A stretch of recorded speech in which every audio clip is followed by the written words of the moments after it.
So probably many of you have been to these Monday night sessions before, and usually they involve some meditation, and I talk a bit, and then we have some discussion if you have questions and comments.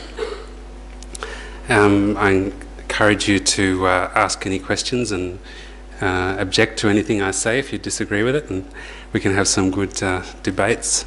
We've only got an hour, so we usually run out of time, but I think the Buddha's ideas and teachings bear up well under analysis, so questioning and analytical investigation is encouraged. And the Buddha was very clear about that. He encouraged people not to accept what he said, but to examine it carefully and thoroughly, like you would before you buy gold, to examine it and test it before you accept that it's authentic or useful. So feel free to do that. So our topic for these 3 sessions is the practice of compassion. And this is a central theme in Buddhism, particularly in Mahayana Buddhism. And so we'll talk about that and what that means and why it's a central practice. Tonight I'll just talk more sort of generally about spiritual practice, and particularly I thought I'd focus on the idea, which I think is common to probably all spiritual traditions, that the primary source of happiness is not found outside the mind, it's found within the mind. So the primary or substantial or true cause of happiness is found within the mind. So that's something I'd like to focus on tonight. Anyway, we'll get to that. So we'll start off by doing some meditation. And so the purpose of meditation is to familiarize your mind with a neutral or positive object. So in Tibetan the word meditation or Gom translates as familiarizing your mind with an object, with a positive mental object. So that's what we're trying to do when we meditate, familiarizing our mind. So to do that, we need to stop the mind's normal habit of discursive thought. So we all know, and as soon as we try and meditate, we quickly realize this, that our mind has the habit of jumping from one mental object to the next, and it's quite difficult to stop that discursive thought process. So to do that, to stop that discursive thought process and focus the mind on one mental object, we use 2 main mental faculties, which are, I use the translation of mindfulness. So mindfulness means remembering the object that you're trying to focus on. So it's basically remembering. So you decided, I'm going to focus on this mental object. So you're remembering what your mind's focusing on. And alertness is the other main mental faculty that we use, which is observing the mind to see whether it has wandered away from that object of focus. So these are the 2 main mental faculties that we need to employ and use when we're meditating, and they stop the discursive thought. Okay. So we'll focus on our breath, using the breath as the object of focus, the object of meditation, because it's a neutral object, so it doesn't generate attachment or aversion. It's neutral. So firstly, just relax your body and sit in a posture which is helpful for concentration. So that's a posture which helps you to remain alert, but you're also relaxed.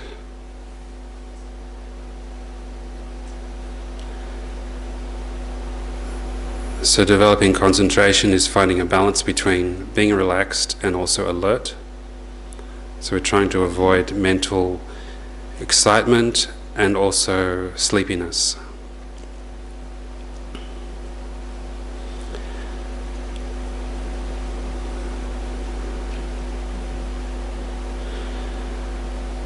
So firstly, focus on your body. Just check that your body is relaxed.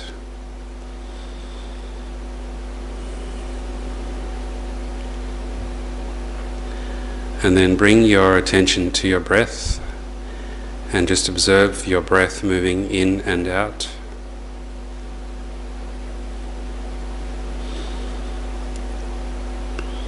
Usually through your nose, but if your nose is blocked, it's fine to do through your mouth.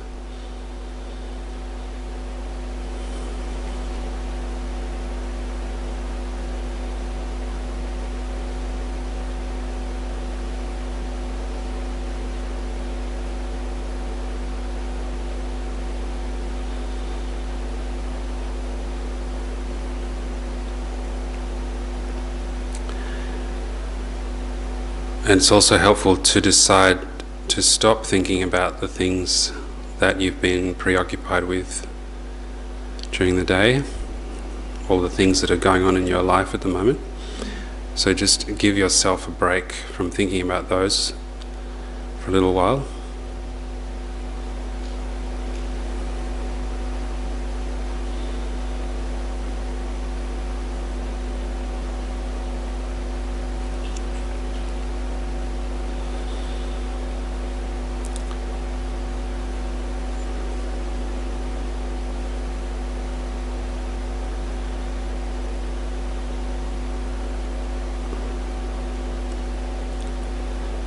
Can also be helpful to focus on the sensation of the breath moving past the tip of your nose. So it's like a smaller point of focus.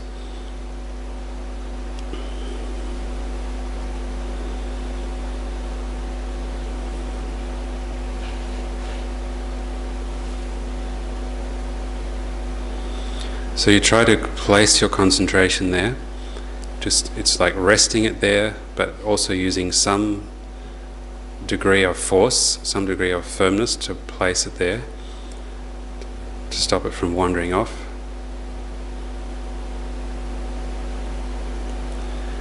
And alertness is observing the concentration to see whether your mind is starting to wander, and as soon as it does, to catch it and place it back or rest it back on that point of concentration.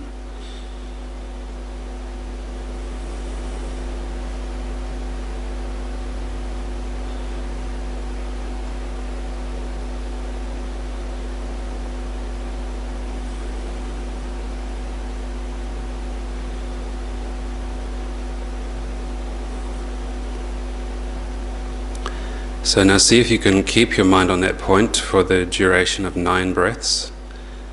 Breathing in and out is 1 breath. So just try to keep it there for that length of time.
Then after 9 breaths, you check to see whether your concentration has wandered. See how you went. And then again, return your concentration to the breath. And again, try to keep it there for the duration of 9 breaths. So it's like making concerted effort just for that period to keep your mind focused without moving, without wandering.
Then again, after 9 breaths, you check how your concentration went. Just notice whether your mind wandered off or whether you're able to keep it there. And also remember mindfulness and alertness, and try to identify those two mental faculties and try to use them. Also check that your body is relaxed. So this whole process should be relaxed and easy and light, so you're not using a lot of force. It can help to think of your mind as being very spacious. So even though you're focused on one object, your mind can think of your mind as being very vast and spacious, like the sky. That can also be helpful.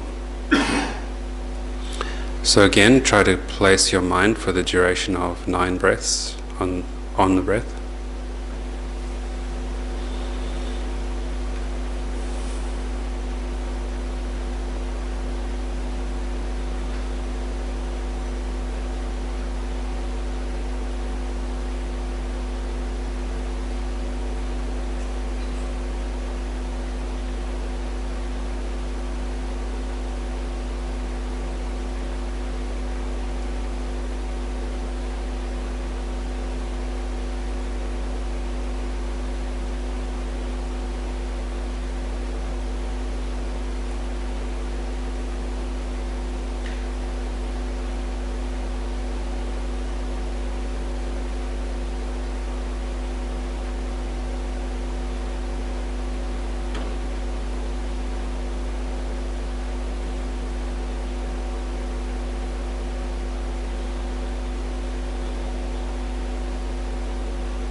Then again, check your concentration.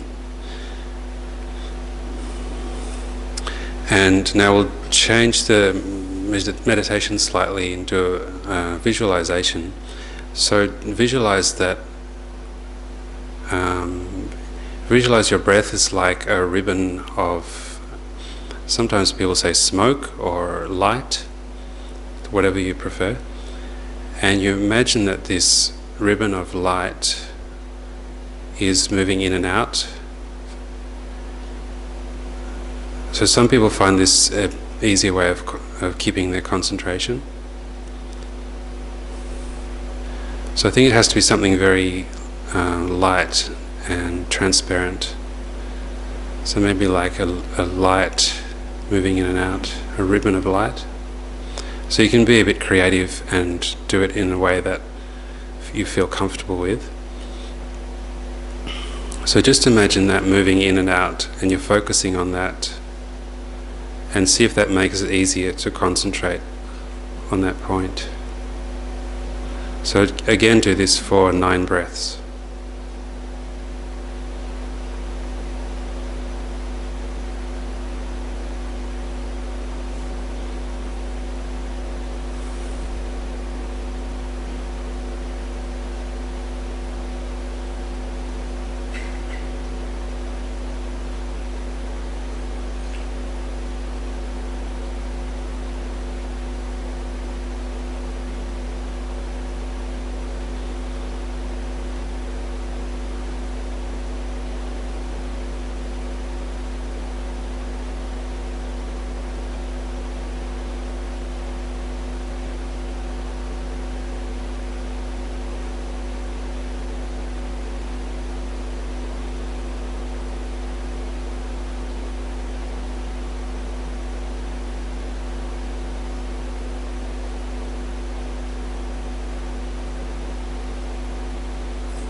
So again, check your concentration and see whether your mind has wandered off or not.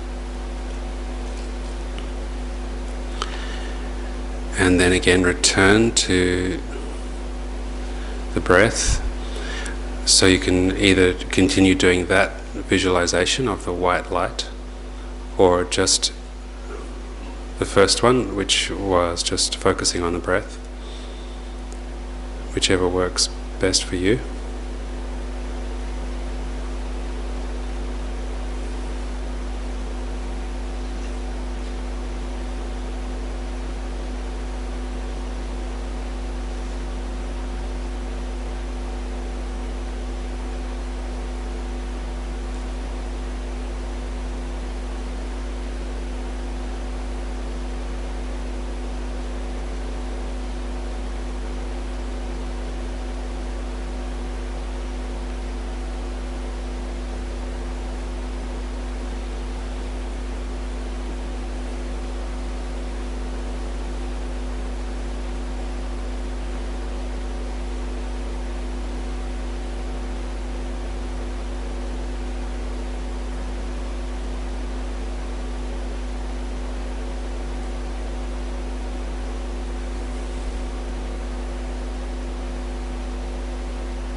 Okay, So when you're ready, just finish the meditation there.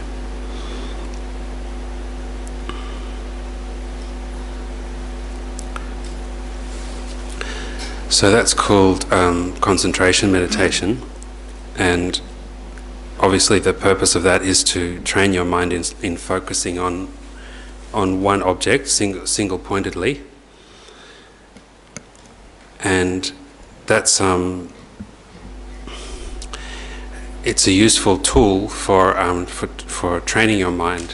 When I say training your mind, I mean like training your mind to become more familiar with positive mental attitudes or thoughts or objects, and to minimize afflictive or painful mental objects. So that's the whole purpose of meditation.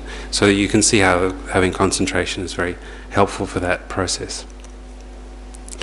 So the other main form of meditation taught in this tradition at least is analytical meditation, where you choose a particular topic and you analyze using meditation, and then you sort of reach a conclusion of that analysis, and then you focus on the conclusion. For example, compassion, and you focus your mind on compassion using single-pointed concentration to familiarize your mind with compassion, so it becomes more of a mental habit. Your mind becomes more familiar with that idea or that attitude. So any comments or questions about that meditation before I go on? Is that fairly straightforward? Yes?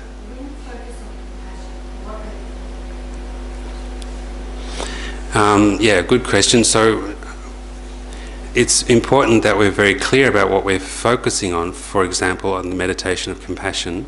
So the definition of compassion in this context is the wish that others be free from suffering, or a more sort of, I guess, stronger version is the wish that you take responsibility. I want to free them from suffering. And then extended further, I want to free all beings from suffering. So it's those kind of thoughts. So you go through a series of analysis and reach that conclusion, that feeling, I want to do that, and then you focus on that feeling. So that would be the object of meditation, like a feeling or an attitude or a wish. Yeah. Yeah.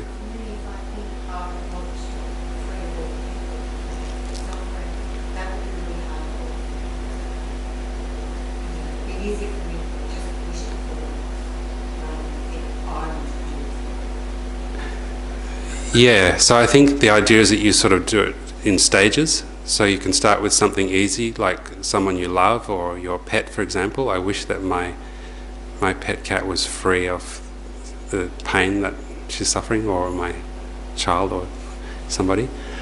One Lama said he used to think of his pet dog. That was his easiest.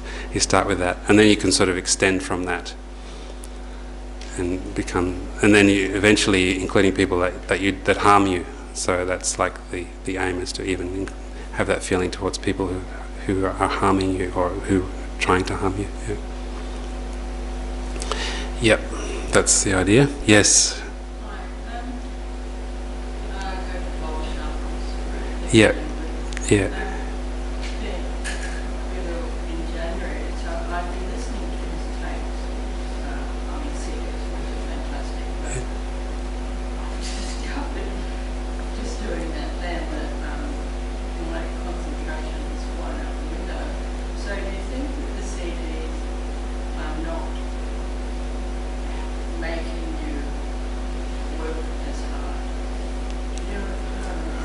So you think you're thinking maybe by listening to the CDs rather than doing it yourself, you might be.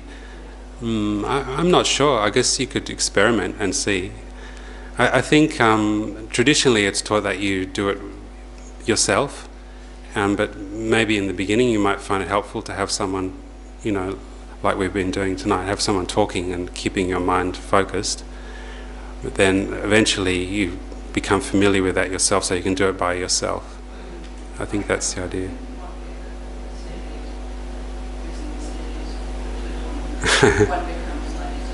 Well, maybe, yeah, I don't know. I think you sort of have to check up with it, because everybody's different. Some people might find that helpful and some others not. Yeah. Yeah. Yes, a question at the back there. Did you have a question? Yeah. Oh, you're counting, sorry. Yeah. Why the magical number 9? And I thought we were just concentrating on our breaths, not on meditation for that. That's right, we were. Yeah, the focus of the meditation was just on our breath. Is there a 9? So there is a reason why it's 9, and it relates to some other meditation practices that you might do later on, involving like the wind energies in your body, and they're normally done in sets of, like this, 3 sets of 3. So I think the idea is you become familiar with those sort of 9-round process. I'm not exactly sure why it's 9. There's probably a reason why it's 9, but I'm not sure. Yeah. Okay. All right, so that's concentration meditation, and it's important that we are clear about those two things, mindfulness and alertness. So I'll return to those over the next three weeks. So I just wanted to talk a little bit now about our topic, and as I said, I think it would be useful if we look at this idea about happiness, the substantial cause or the primary cause of happiness coming from within the mind. So just borrowing from the Dalai Lama, he often starts off these kind of discussions with the idea that all beings wish to be happy and to be free from suffering. So that's kind of like I guess a general statement about our human condition. And so I think firstly we need to think about that and decide whether we agree with that. Is that sort of a good way to explain or describe our condition? Is that what we're trying to do? So he's saying that all beings are the same, and we all share this fundamental experience of always wanting to be happy and to avoid problems. So I think that's... do you agree with that? Does that sound... Yeah. Sometimes people say they don't agree with that, so you don't have to agree with that. But anyway, so let's say we agree with that. So that's what we're trying to do. That's why we're here tonight. That's why we're doing all the other things in our lives. I mean, we're also doing things to make other people happy. It's not just for ourselves. But so that's our fundamental experience. What we're trying to achieve is happiness and to avoid problems. And we try all different means of achieving this. And so if you ask yourself, what would... Because generally we have a feeling that we would like to be happier. There are some people who are completely content, but generally most of us want something. We want more happiness. So if you ask yourself, then what are the things that would make me happier? If you think sort of off the top of your head. For example, I would think I would like to have more spare time and, not have to go to work so much. And, a bit more money would be good. And, time to spend with my family, things like that. So they're the kind of things that we think about generally. We would like to have a bit more of those sort of things. Like to be able to travel more and, certain things we'd like to experience. So generally our mind tends to think of external things. As in, when I say external, I mean external to the mind, things outside the mind. So you think of wanting more possessions, wanting, even to have, to go places, to travel, to enjoy, like spending time in nature, walking through a forest, things like that. So these are all, from the Buddhist point of view, are regarded as external things that are outside the mind. And in the Buddhist tradition and in other spiritual traditions, it's taught that these things are not the fundamental cause of happiness. So even though we tend to think of those things first, and they're the things that we tend to sort of want, these spiritual traditions are saying those are not actually the primary cause of happiness. So I think that's quite a maybe confronting thought, or a slightly maybe a radical thought. It's certainly a non-materialistic, anti-materialist thought. So we need to examine that and check out whether that's true or not. So are those things true cause of happiness? Are they sufficient? I think what they're saying is that those things in themselves are not sufficient to bring you all the happiness that you want. So then what's the evidence for that? How can we determine whether that's true or not? So I think, for example, if you... like I went to Bali last year, and it's kind of an idyllic place for some people, not for everyone. So you're sitting on a beautiful beach, and you have nice climate and nice food and nice accommodation. And I was there with my family, and we're all happy. We weren't arguing, and we had plenty of spare time and enough money to spend on the food we wanted, etc. So basically you'd say all the external conditions are pretty much ideal.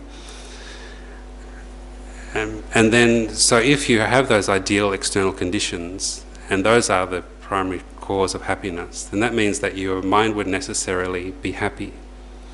But you can find in those ideal situations that your mind isn't necessarily happy. And you can probably think of examples of that yourself. Even when all the external conditions are pretty much perfect, your mind is still not necessarily happy. So that's one example, or one, I think, evidence that external conditions are not sufficient.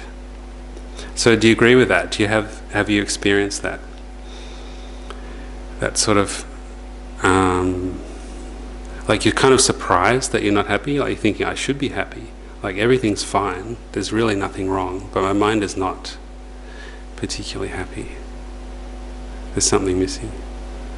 I remember a friend of mine saying that she went to stay on an island in the I think it was in the Bahamas with her boyfriend when they were young, and she said it was just basically paradise, and they had everything, a beautiful beach and a hut by the beach, and they were sort of in love, and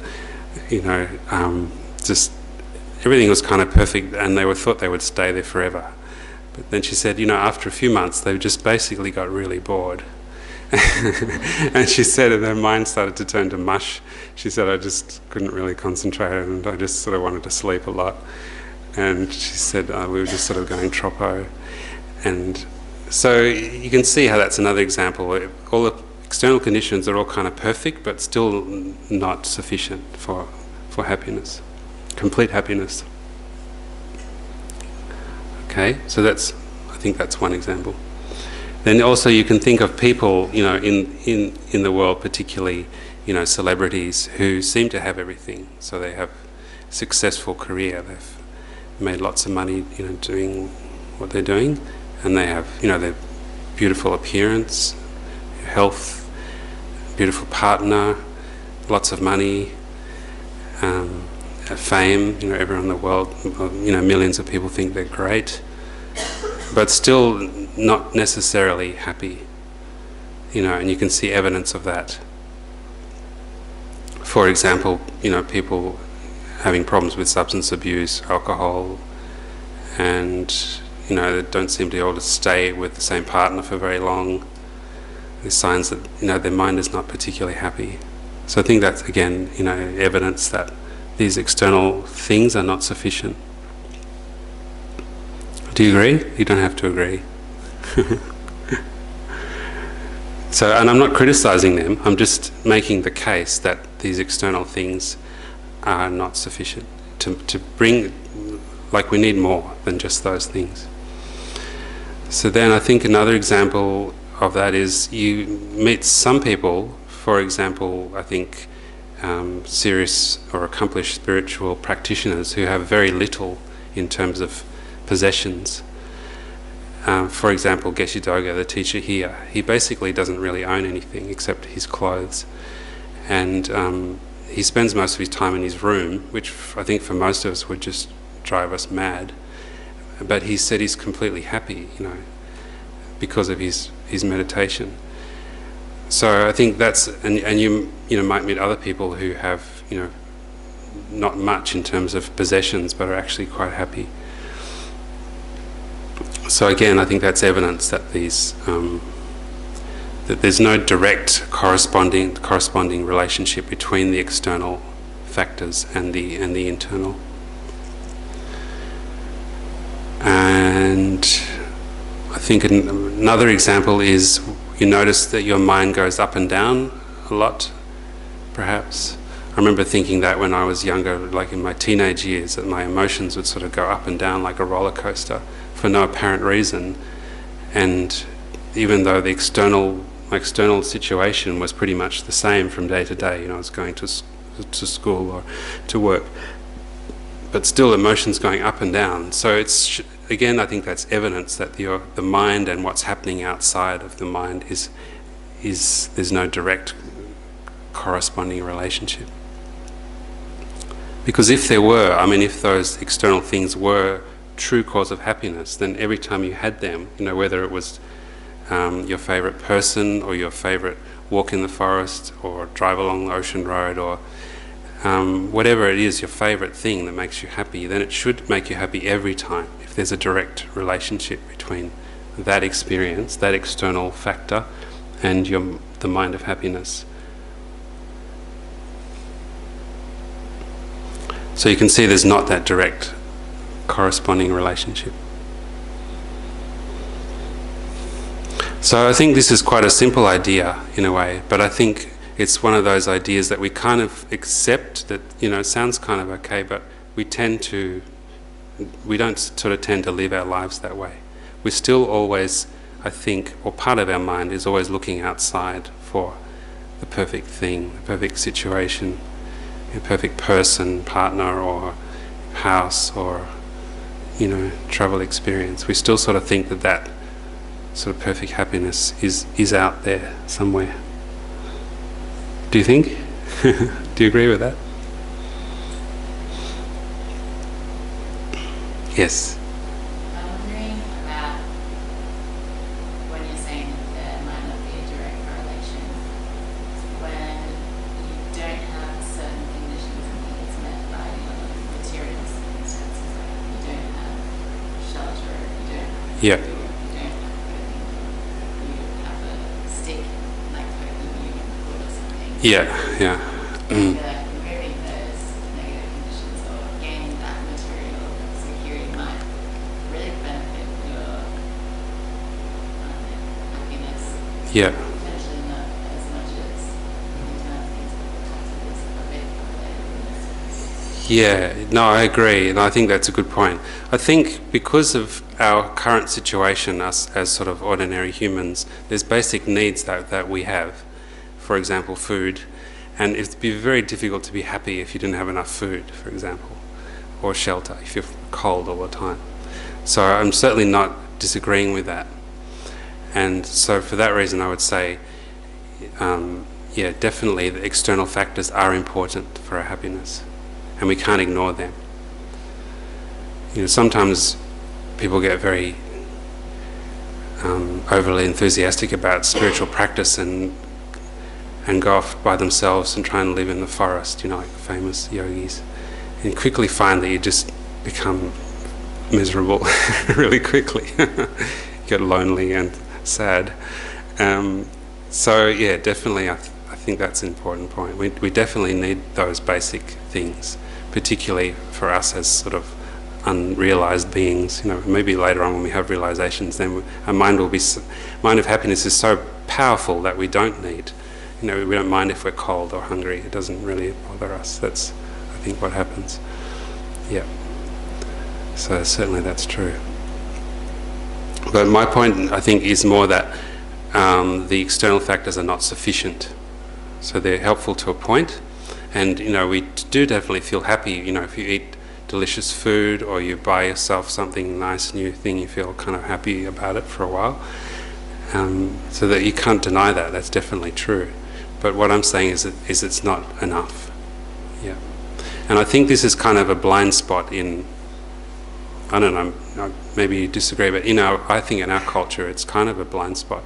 That it's not, because I think we're kind of taught that if you could achieve all these external success, that it's possible to have this perfectly happy life, and that there are people out there who've done it, who've got this, they've achieved everything and they're completely happy. But I'm not convinced by that. I've never met anyone like that. I mean, maybe has anyone met anyone like that?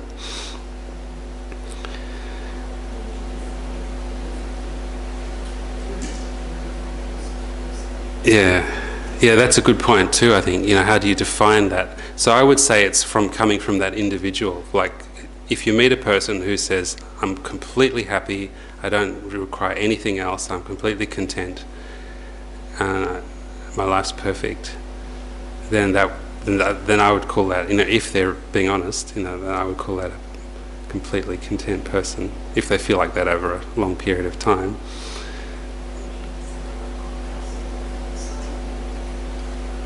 Sorry, say that again?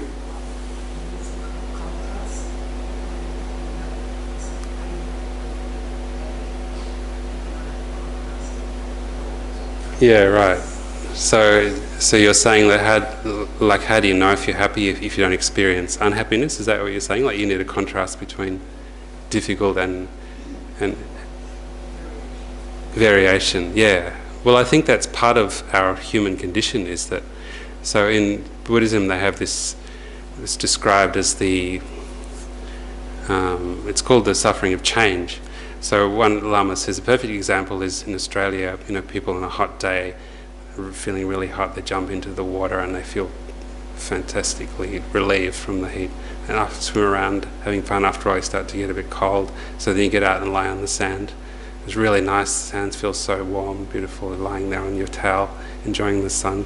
After all you start to get hot and it's sweaty and uncomfortable, you jump back in the water.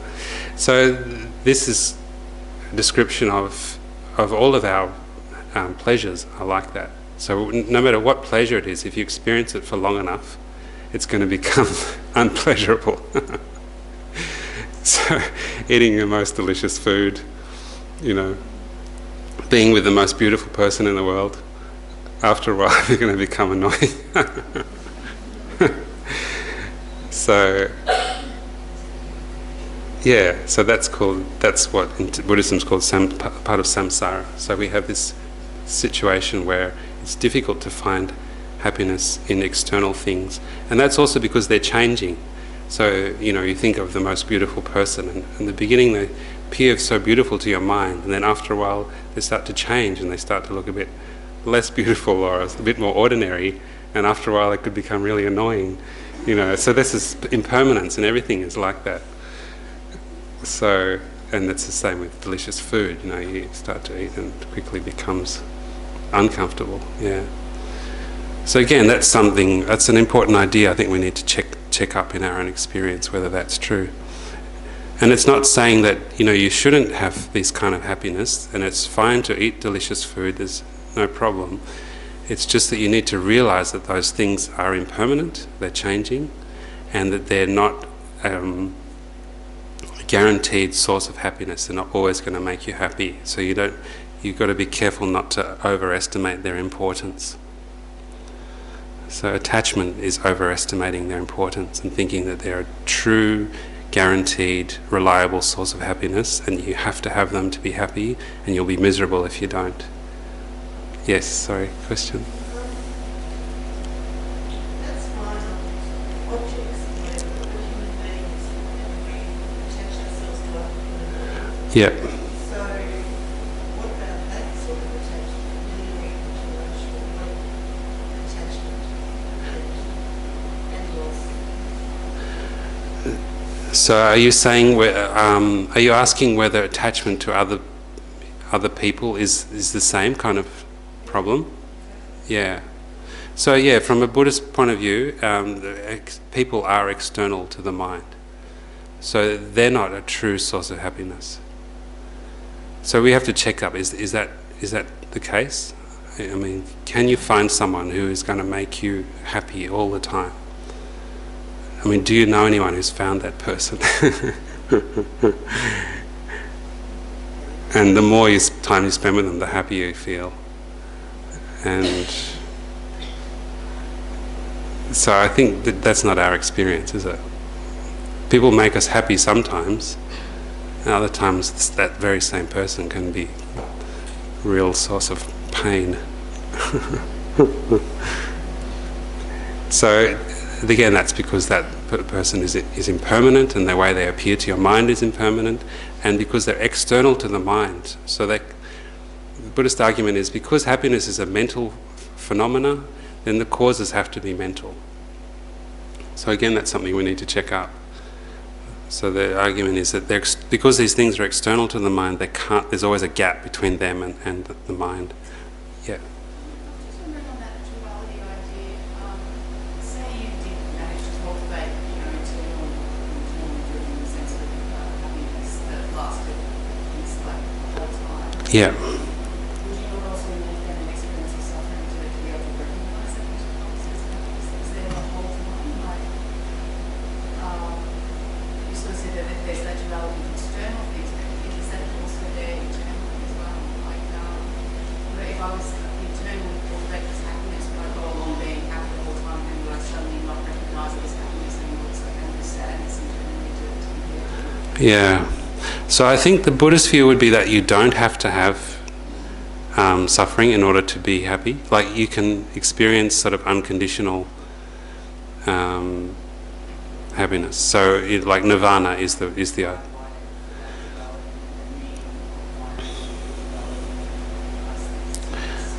yeah, I think Buddhist view is it's not a necessary condition. Yeah, so the Buddhist view is that our minds are sort of, you can say it like this, our minds are by nature pure and happy, I guess blissful. But we create, through our misunderstanding of how things are, we create these problems. For example, thinking that external things are true source of happiness, and then trying to grab hold of them and possess them and consume them, and so kind of like we're looking for happiness in the wrong place, and that's creating a lot of problems for us. Yeah. So that's kind of the Buddhist presentation. Yeah. Yeah. Yes. What about coming back to being content? Yeah. What about the concept of being content versus blind spots, which one doesn't see? What do you mean by blind spots? There. Things which you are not aware of, so you're content. Yeah. Because in your mind you're dealing with yourself and like that. Yeah. There are blind spots around you which you have to be addressed, seen, because you're closing on a certain thing. Yeah. So what would be an example, do you think, of a blind spot? You're thinking of some kind of... Well, I could say I was content, Yeah. but doesn't address other things which might impact others or oneself. Yeah. Yeah, so you might be feeling quite content about yourself and who you are, but your behaviour is actually harming other people, and you're not... no? You're No. content, Yeah. but you're content because you narrow down your view Oh, yeah. rather than taking in bigger social demographic political situation or whatever else. Okay, yeah. I think so. It's sort of a bit like a sort of ostrich mentality. You put your head in the sand and feel completely happy. While your people Well, around you who yeah. up and consider Yeah. through stressful situation. Yeah. Yeah, I think that's a good point.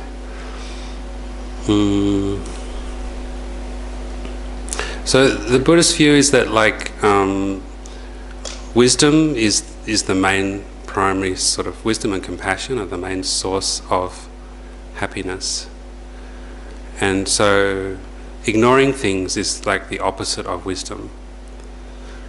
And ignoring things is going to lead to problems. And I guess that's because we can't actually block out the world. Even if you try to be an ostrich, you're still going to be experiencing things because we're experiencing with our mind. So to try and, so for example, so are you thinking like, let's say someone just decided to meditate on their breath 24 hours a day and not think about anything else, and they felt completely happy. And so are you saying that then that would be a sort of form of hiding from the problems? Is that kind of what you're getting at? Well, you don't necessarily experience them as problems. Yeah. I'm going to example before, this person who kind of spends time to rule without possession and is quite happy with it. Yes, yeah. Right, could be content because just in focus rather than seeing this kind of problems in other groups, having to deal with certain things. Yes, yeah. So so you're sort of saying that you could sort of, you're narrowing your world, your focus, and that might be fine for you, but then it's sort of, you're not really helping other people. Find the balance between just focusing on yourself and being content with it. Yeah. Or on yourself and all of a sudden take more on, which can't walk, make you unsettled. Yeah, it's an interesting point. I can't really... Does anybody else have any thoughts on that? Like, whether you think that would be a problem or... Yeah.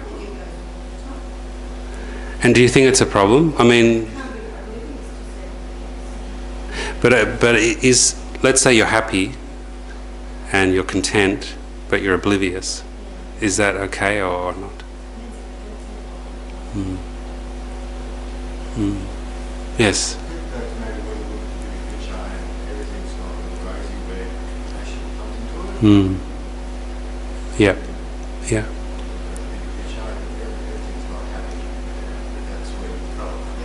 Yeah. Yeah, I mean, it is actually a debate within the Buddhist tradition, because there are some practitioners whose goal is just to reach nirvana and sort of get out of suffering as quickly as possible for themselves.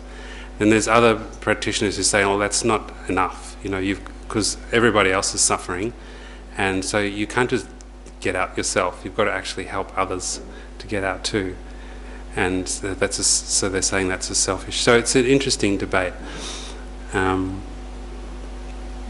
In the Mahayana tradition, it's generally taught that it's not okay just to get yourself out of suffering. That because all the beings around you are experiencing problems, and so you need to sort of help them and take them with you. Yeah, so it's an important point. Anyway, yes.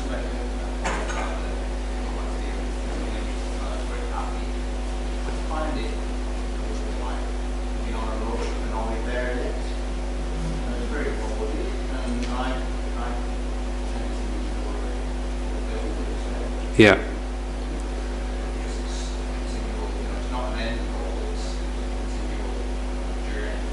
Yes. Yeah, no, I think that's a good point. I think, maybe the word happy is not the best one to use. But I guess it's whatever, each individual, I guess, has their own idea of happiness. And, for some it might be... no, I think that's fine.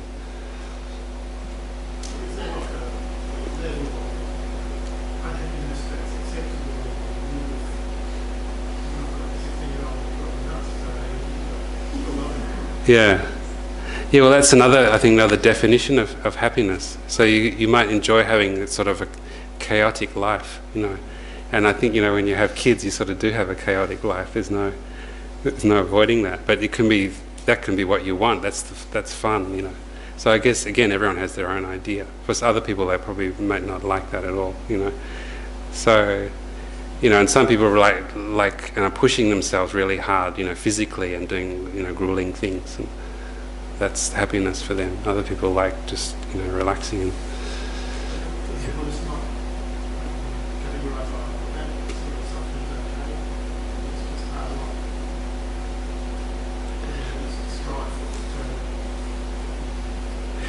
Yeah, so the Buddhist idea is that those kind of problems, like you have, sort of difficult relationship, say, with your teenage child, and those problems are, for one, very hard to avoid. Like if we're living in the world, there's always going to be people who bother us, And and so the idea is that we try to transform those difficulties into something useful and something we can learn from and something that develops our mind, for example, by developing compassion. So yeah, from a Buddhist point of view, those kind of problems are regarded as helpful, if we can transform them into something useful. And to not have those would be less advantageous. Yeah. Okay. So so that's the point I just wanted us to look at tonight. So maybe for homework you can think about that question: is the primary cause of happiness, within the mind or external to the mind? And are external things sufficient? Like, can you be completely content and happy with just from external things, or is there something within your mind that you need to generate to achieve happiness? Yes, sorry, go on. We've still got time.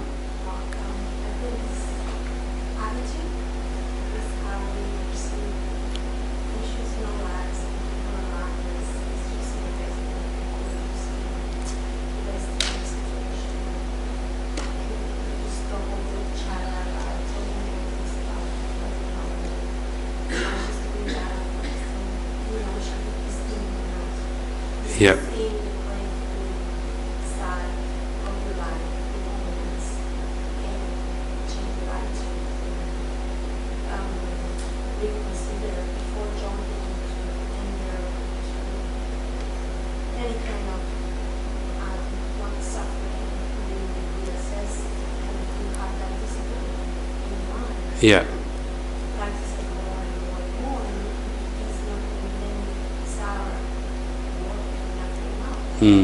Yeah. Yeah.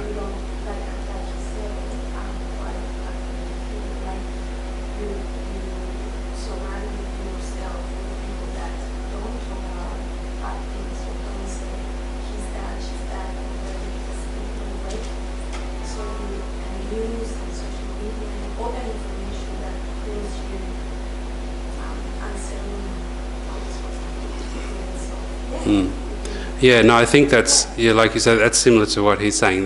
Those kind of difficult situations, those challenging things in our lives can actually be very useful, and we need that attitude of recognizing them as being useful rather than just being painful and overwhelming.